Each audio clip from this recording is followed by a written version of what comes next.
Shanghai में मौजूद Hurun research institute ने अरबपति राजधानी को लेकर एक रिपोर्ट जारी की है, जिसके मुताबिक अब मुंबई अरबपति राजधानी से ताजपोश है। पहले इस पायदान पर चीनी दारुल हुकूमत बीजिंग थी, जो अब भारत के फाइनेंशियल कैपिटल मुंबई से पीछे छूट गई है। साफ है कि भारत का दबदबा हर जगह दिखने लगा है।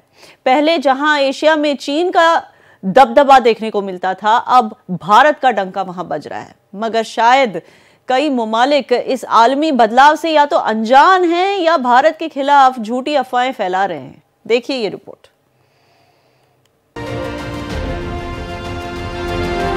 एक तरफ जहां दुनिया भर में भारत का डंका बज रहा, तो वहीं चीन की रातों की नींद उड़ गई है। इकोनॉमी हो या फिर मैन्युफैक्चरिंग या निवेश का मोर्चा, चीन को हर क्षेत्र में भारत के हाथों मुंह की खानी पड़ रही है। इस बार भारत ने एक और बड़े मोर्चे पर चीन को पटखनी दी है। इस बार ये मात अरबपतियों की संख्या को लेकर है।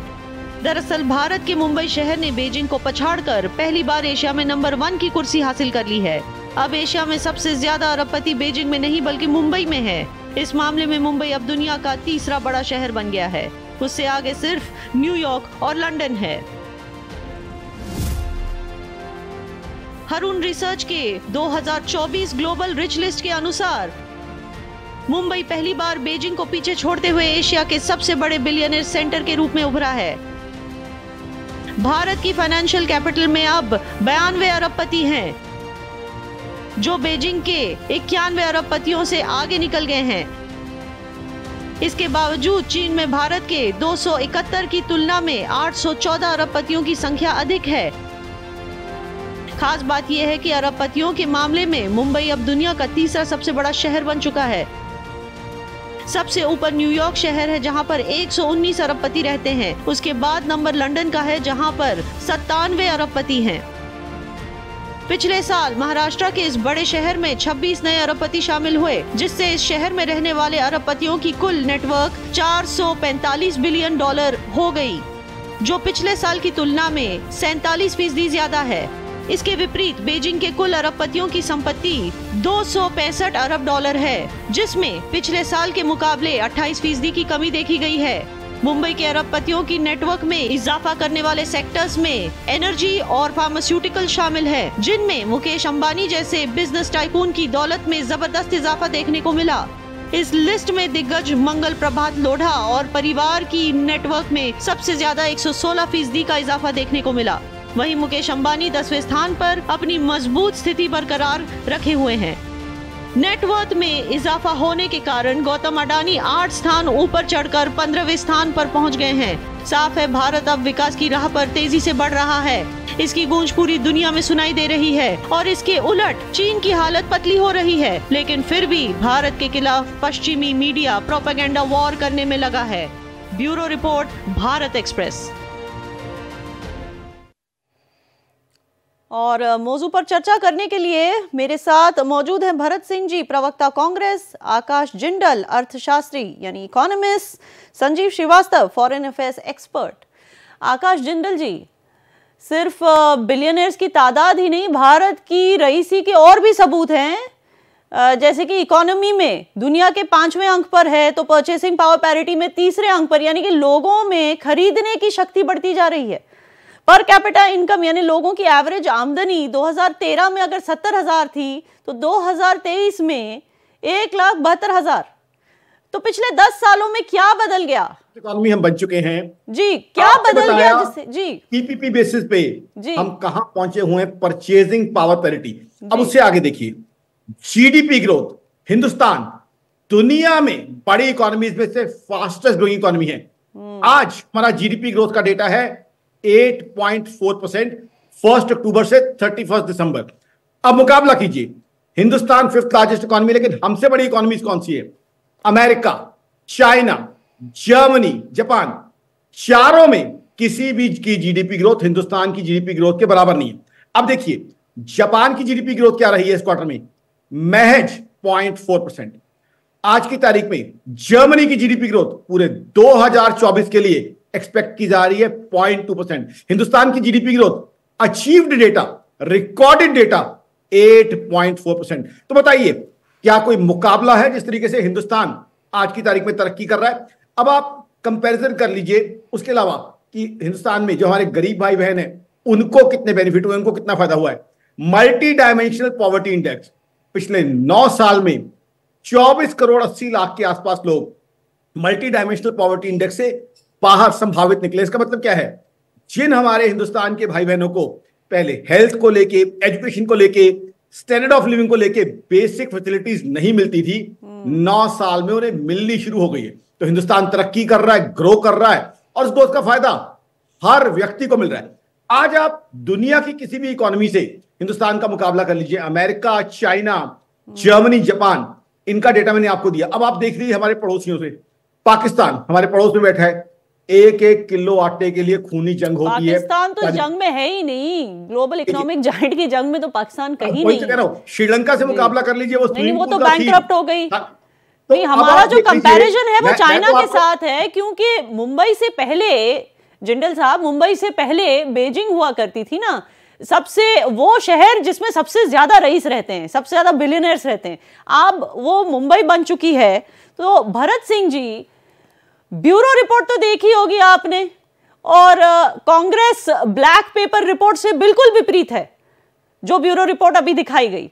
आज भारत की फाइनेंशियल कैपिटल में सबसे ज्यादा बिलियनर्स है। जाहिर है कि मौजूदा हुकूमत का कुछ तो विजन है जिससे यह मुमकिन हुआ। क्या अब भी कांग्रेस पार्टी अपने दावे पे अड़ी रहेगी कि 2014 से देश में इकोनॉमी का अन्याय काल चल रहा है? जी नहीं, बहुत ही अच्छी बात आपने कहा कि करीब करीब 90 के ऊपर अरबपति इस समय मुंबई में।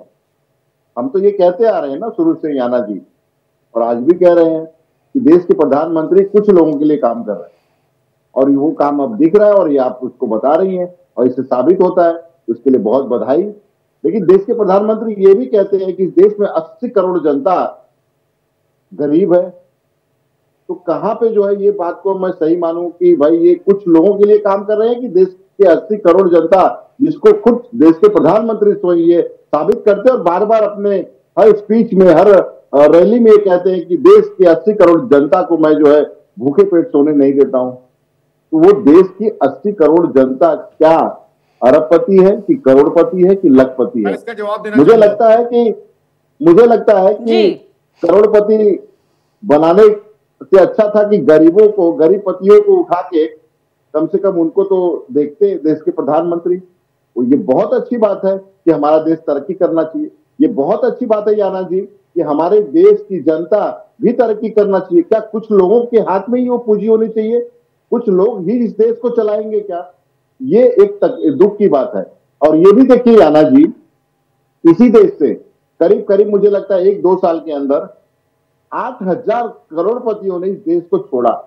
अगर इस देश की स्थिति सब सही है, बहुत हम ग्रोथ कर रहे हैं और बहुत आगे हम बढ़ रहे हैं, तो आखिर 8,000 करोड़ उद्योगपति, पैसे वाले अगर इस देश को छोड़ के जाते हैं तो मुझे लगता है कहीं न कहीं देश उसमें से कई उद्योगपति छोड़कर नहीं गए, भाग कर गए हैं। ये बात भी आपको माननी पड़ेगी। और ऐसे कई उद्योगपति हैं जिनको जब आपकी सरकार थी तब लोन्स मिले थे, जिन लोन्स को उन्होंने चुकाया नहीं, और इस चक्कर में जब वो पकड़े जाने वाले थे तो देश छोड़कर भाग गए। ये बात आपकी सही है। जिंदल साहब आपको रिस्पॉन्ड करना चाहते हैं? जिंदल साहब आपको चाहता हूं, कांग्रेस की मैं बहुत सम्मान करता हूं, कांग्रेस की इज्जत करता हूं, लेकिन डेटा कुछ रखना चाहता हूं।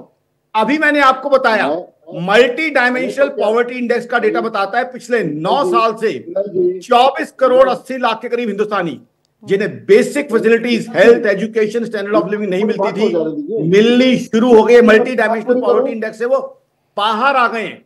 तो ये बता रहा है ये जो तरक्की हुई है ये सिर्फ अरबपतियों की नहीं, जो हमारे गरीब भाई बहन थे जिनको बेसिक फैसिलिटीज नहीं मिल रही थी देश में, उनको मिलनी शुरू हो गई हैं। तो क्लियरली इंक्लूसिव ग्रोथ है, ये आम आदमी की ग्रोथ है। और दूसरी बात आपको बता दूं, एक और चीज इसको लीजिए, एज एन इकोनॉमिस्ट मेरी ऑर्गेनाइजेशन आकाशंदल.in का मानना है, आज एक अरबपति है, वो क्या करेगा पैसे का?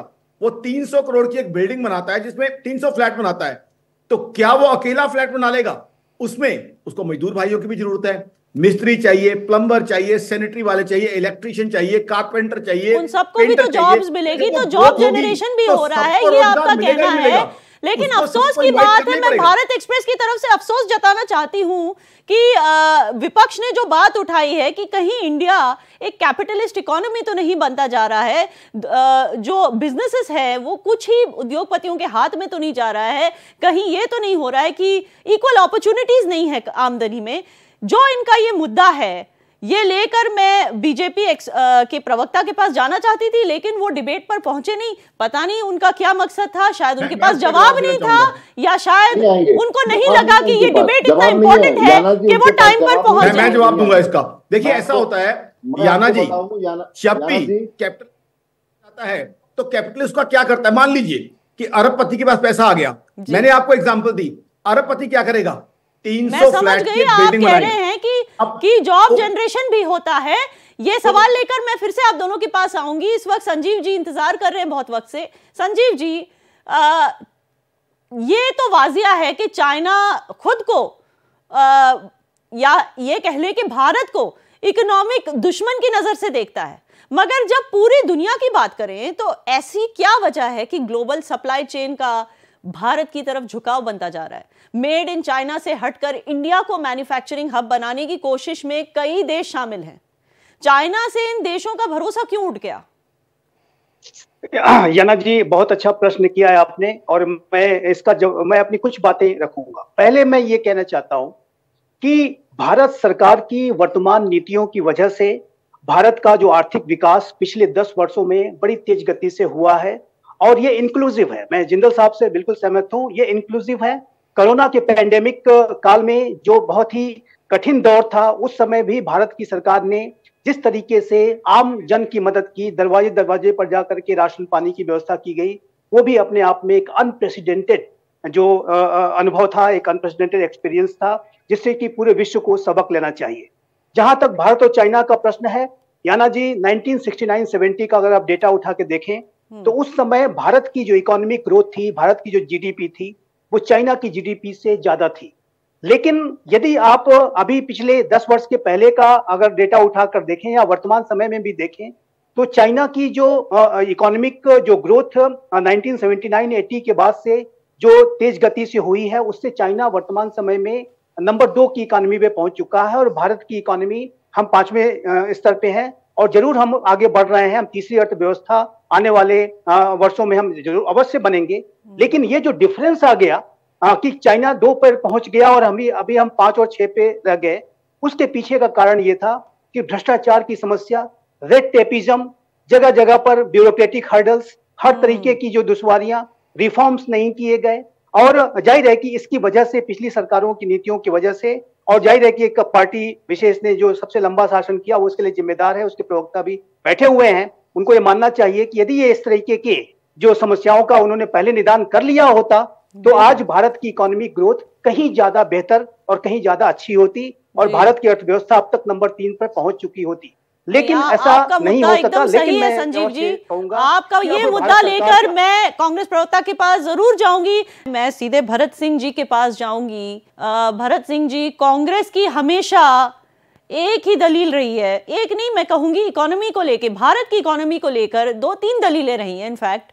एक तो ये कि बेरोजगारी मोदी जी की हुकूमत में बढ़ती जा रही है, दूसरा ये कि फार्मर्स सुसाइड बढ़ते जा रहे हैं। लेकिन अगर आप ध्यान दें तो 2023 में बेरोजगारी 8% थी। 2013 में बेरोजगारी 8% थी और 2023 में 3% है। और अगर आप फार्मर्स सुसाइड की बात करें तो सिर्फ अगर महाराष्ट्र की बात करें तो 2013 में 3,786 डेथ्स बाय सुसाइड और 2023 में 2,081। जाहिर बात है ये समस्या अभी तक हल नहीं हुई, मगर कम तो हुई है। इसके बारे में आप क्या कहेंगे? देखिए याना जी, पहले तो मैं महाराष्ट्र में बैठा हूं और महाराष्ट्र से मैं पढ़ता हूं, तो मुझे अच्छी तरह से पता है कि यहाँ का डाटा, जब सरकारी डाटा नहीं सही तरह से देगी तो आपको पता कैसे चलेगा। इस समय सबसे ज्यादा आत्महत्याएं जो है वो महाराष्ट्र में होती है, किसान करते हैं, और सरकार जो है वो कहती है कि नहीं, किसान तो जो है वो बहुत कम मारे गए। मैं ये कहता हूं, मारे क्यों गए, चाहे 1 किसान हो, चाहे वो 10 किसान हो, चाहे 10,000। इसकी रक्षा करने का जवाबदारी, जिम्मेदारी किसकी बनती है? सरकार की बनती है। दूसरा, आपने कहा कि सरकार ने जो है बेरोजगारी खत्म की। डाटा कहते हैं भाई, डाटा न खाता न बही, जो भाजपा कहे वो सही। डाटा उनको देना है, डाटा उनको बनाना है। वो जो डाटा देते हैं आप उस डाटा को पढ़ के बताती है, नहीं देखिए ये स्थिति है। आपने कहा कि 71,000 रुपया जो है वो पर व्यक्ति का इनकम था पिछले साल, और इस साल तो 1 लाख हो गया।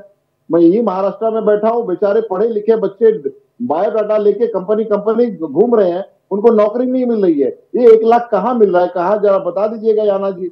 मैं भी अपने यहाँ से कम 2-4-10,000 बच्चों को तो भेज दूं नौकरी के लिए, कहाँ भेजूं आप बता दीजिएगा। तीसरा, संजीव जी को मैं बधाई दूंगा, शायद हो सकता है उनको भी किसी, अभी चुनाव का माहौल है, लोकसभा का चुनाव आ गया है, शायद हो सकता है कहीं से भाजपा उनको भी लड़ा दे।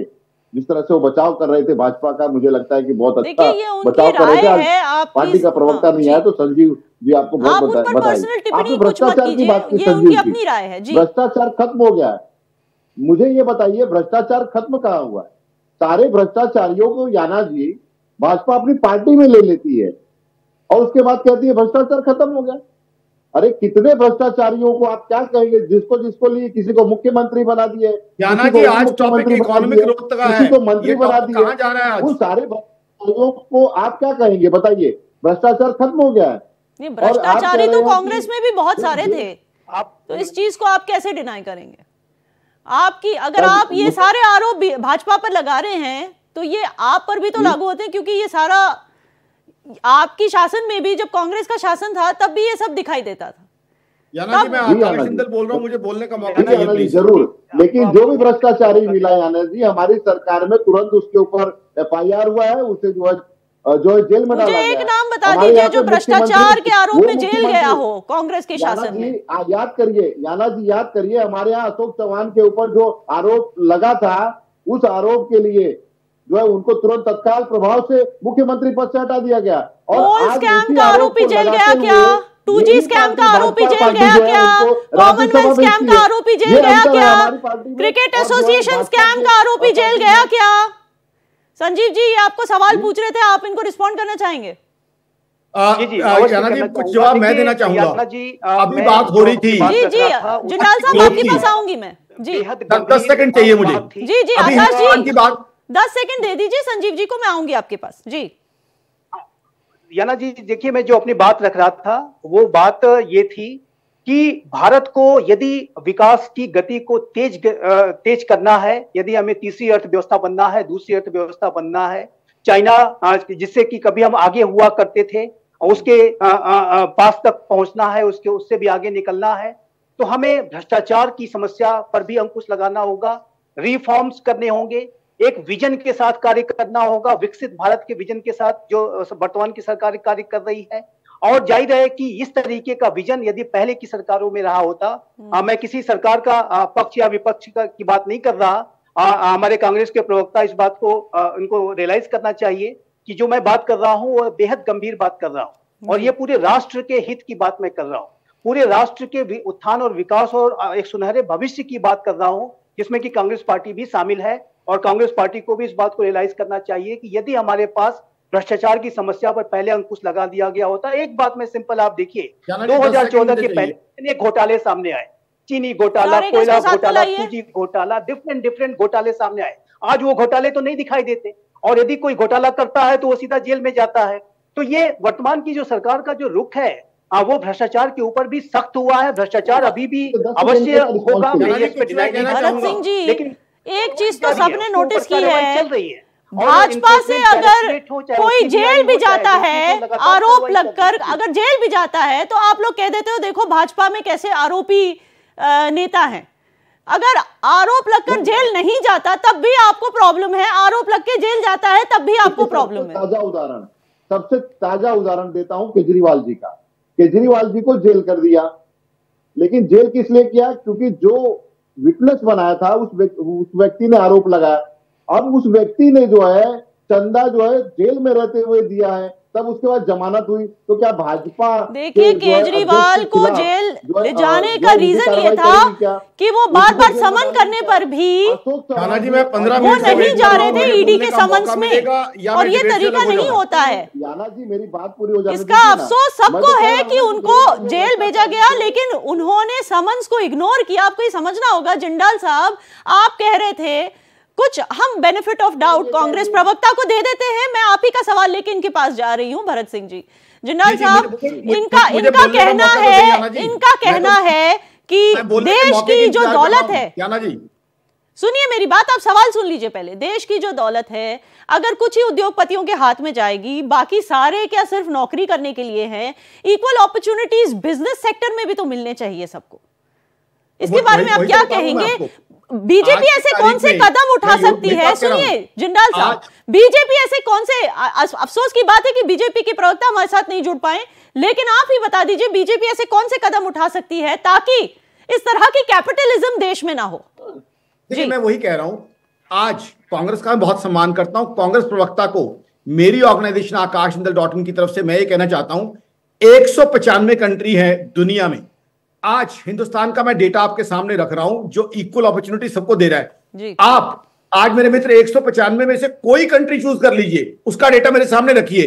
कोई भी कंट्री, आपको चॉइस देता हूं, हिंदुस्तान के मुकाबले कौन सा कंट्री ग्रो कर रहा है आप बताइए। चॉइस आपको देता हूं, अपनी मर्जी की कंट्री आप चुन लीजिए। हिंदुस्तान जैसी ग्रोथ दुनिया की आज किसी इकोनॉमी नहीं है। सवाल है कि ग्रोथ कुछ ही फैमिलीज के लिए या कुछ ही उद्योगपतियों के लिए नहीं होनी चाहिए, पूरे देश के लिए, लोगों के लिए। वही जवाब दे रहा हूं याना जी, वही जवाब दे रहा हूं। आज एक इंडस्ट्रियलिस्ट के पास पैसा आता है तो वो क्या करेगा? वो पैसे से नया प्रोजेक्ट लगाएगा। अब प्रोजेक्ट लगाएगा तो खुद तो वो काम कर नहीं सकता फैक्ट्री में, उसको फैक्ट्री में काम करने के लिए इंजीनियर्स चाहिए, उसको फैक्ट्री में काम करने के लिए सुपरवाइजर्स चाहिए, उसको मजदूर भाई चाहिए। तो इक्वल अपॉर्चुनिटी अल्टीमेटली मिलेगी। देखिए सबको उसे जो है साथ रखना पड़ेगा। लास्ट 30 सेकंड्स बता दीजिए भरत सिंह जी, आपके जिनको आप जानते हैं उनको नौकरियां नहीं मिल रही, इसका हमें अफसोस है, लेकिन मेरिट भी कोई बात होती है जी। मैं पूरे जिम्मेदारी से कह रहा हूं, इस देश के युवा जो पढ़े लिखे बेरोजगार है, जिंदल जी आप बताइए किसके पास भेजना है, मैं उनके पास भेज देता हूँ। नहीं, ये कोई रिक्रूटमेंट सेंटर तो है नहीं किसके पास भेजना है, ये भारत एक्सप्रेस न्यूज चैनल है। बहुत बहुत शुक्रिया आप तीनों का हमारे साथ जुड़ने के लिए, बहुत बहुत शुक्रिया। वक्त की कमी की वजह से हमें डिबेट यहीं रोकना होगा। भारत मुसलसल तरक्की की राह पर तेजी से बढ़ता जा रहा है, लेकिन भारत के खिलाफ प्रोपेगेंडा वॉर भी उतनी ही जारी है। चाहे चीनी मीडिया हो या वेस्टर्न मीडिया, भारत पर वार करने का कोई मौका नहीं छोड़ते। लेकिन अब नया भारत चांद पे पहुंच के दहाड़ने लगा है कि भारत मीडिया वॉर से नहीं डरता, मगर वेस्टर्न मीडिया हो या सियासी विपक्ष, फरेब वाला प्रोपेगेंडा तो नहीं चलेगा।